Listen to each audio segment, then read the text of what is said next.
Hi,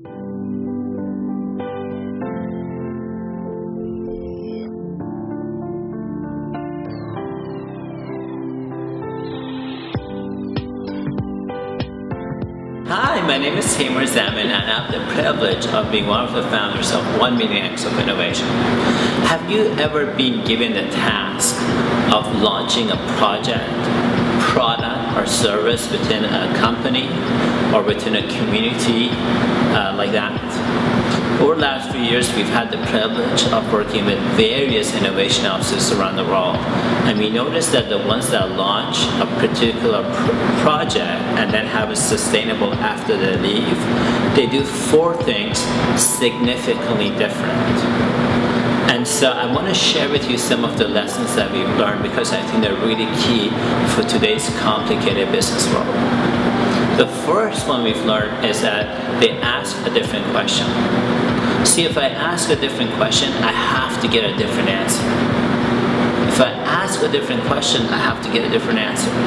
In the last decade, one of the things we've experienced is Greece as a country went bankrupt. The city of Detroit as a city went bankrupt. So if I was a civil servant responsible for that country or that city, one of the questions that I would naturally be asking myself or asking my colleagues is, we need to reduce our services or our expenses by $500 million. That would be a natural question for somebody in that role to be asking. So if I said, if I need to reduce my budget by $500 million, what services am I going to cut? That'd be a question I should be asking, right? But here's the thing, if I ask a different question, I have to get a different answer. An innovative question could be, given the city's resources or given the country's resources and assets, how could we create $500 million of new revenues? That would be a different question to ask. How, given our cities or our country's assets and resources, how do we create $500 million of new revenues? This is 2 different questions to ask. When I'm talking about cutting, what I'm doing is I'm getting people afraid of losing their jobs. I'm getting citizens afraid of losing their services. But when I ask a question of innovation-based question, all of a sudden I'm getting people engaged.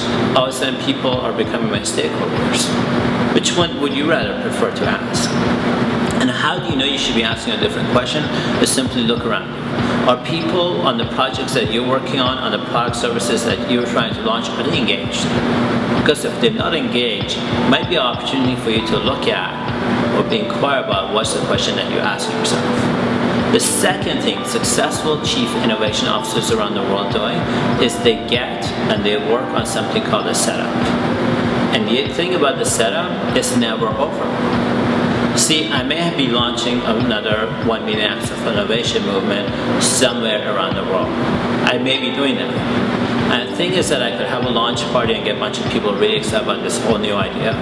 But just because they're excited about that whole new idea yesterday does not mean that they're going to be excited about it next week, next month, or next year. What a chief successful officer is doing, they know and they get the setup is never over. And they're constantly working on the setup. If I was going to go and pitch an innovation-based project to a company like Microsoft, Google, whoever, and they say no to me, the setup is not over. It doesn't mean they're going to say no to me next month, 5 months from now, next year, or 10 years from now. The setup is not over.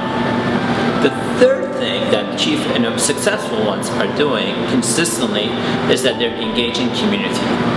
See, I'll give 1 Million Acts of Innovation as an example. For me to go and create 1 Million Acts of Innovation all by myself, let me tell you, that's called mission impossible, right? But if I can go and engage other people around the world to help on the noble cause called 1 Million Acts of Innovation, it becomes a little bit more easier. Successful chief innovation officers know and get, it's not about them and their team doing a particular project, it's what are the communities that they need to engage, what are the stories they need to engage, and go and engaging communities in that role. Then there's a 4th thing, and this is really important. I actually got trained in this from our chairman, John King. And John said to us when he was training all the co-founders of 1 Million Acts of Innovation, he suggested that human beings participate in anything in life in 3 ways. At any moment, in any given time, any human being is either auditing something, or we have an attitude called best I can, or we're all in. So when it comes to me and my career, when it comes to me and my health, when it comes to me and working on a particular project, I'm either auditing it, or I have an attitude called I'll do the best I can, or I'm all in. Right? And so one of the things that successful innovation officers do is they demand to work with people who are all in. I mean, you work with people who are all in, your experience is different than people who are auditing something. The results you produce, the sustainability of the project is radically different when the team is all in versus a team that maybe you might be all in, but other people are auditing it or have attitude called best I can.